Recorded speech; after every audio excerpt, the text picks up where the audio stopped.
बकासूर विरुद्ध चिमण्या. नक्कीच लढत 3 वेळा झाली आणि 3 वेळा त्या लढतीत चिमण्यानेच बाजी मारली. नक्कीच चिमण्याचं कौतुक करतोय आपण, कौतुक करायलाच पाहिजे, कारण तो बैल तुम्ही बघताय दुसरा बैल आहे आणि तो गरीबाचा बैल आहे. नक्कीच. आणि आपला बकासूर तुम्हाला माहिती आहे उसने कोणाचं ठेवत नाही तो बैल. नक्कीच बकासूर आपला काल मैदानामध्ये आपला गुलाल मिळवला आपल्या बकासूरनं. आणि चिमण्या आणि शेवाळ्याबांचा पाखऱ्या यांनी 1 नंबर केला, त्यांचं धन्यवाद.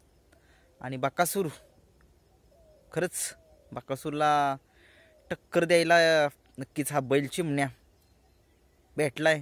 नक्कीच असो त्याचा चिमण्याचा विजय रथ हा आपला बकासूर रोखेल, कारण तुम्हाला माहिती आहे सलग 14 मैदानाचा 1 नंबरचा मानकरी होता बुलढाणा एक्सप्रेस बाब्या. त्याचा विजय रथ हा आपल्या बकासूरनेच रोखला होता.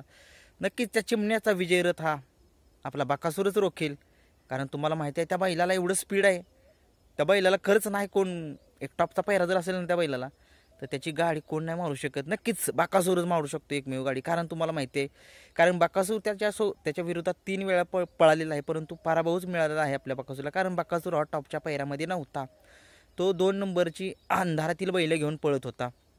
नक्कीच ज्यावेळेस बकासूर आपला टॉपच्या पैऱ्यात असेल ना नक्कीच चिमण्याची गाडी मारेल तो आपला बकासूर, कारण तुम्हाला माहिती आहे बकासूर हा सगळ्या महाराष्ट्राचा लाडका बैल आहे.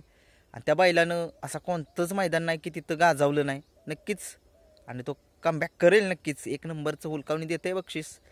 पण असो त्याच्या नावावरती 10 वेळा हिंद केसरीचा किताब आहे, त्याच्यामुळे त्याला गरज पण नाही आहे.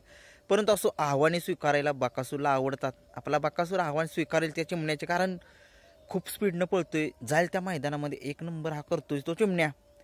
नक्कीच याचा विजय रथ हा आपला बकासूरच रोखू शकतो, कारण त्या चिमण्याला रोखणं कठीण आहे. एवढं स्पीड आहे त्या बैलाला.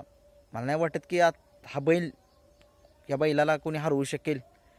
पण एकमेव बैल बकासूर तो हरवेल, नक्कीच हरवेल त्या बकासूर आपला हरवेल नक्कीच त्या चिमण्याला. धन्यवाद.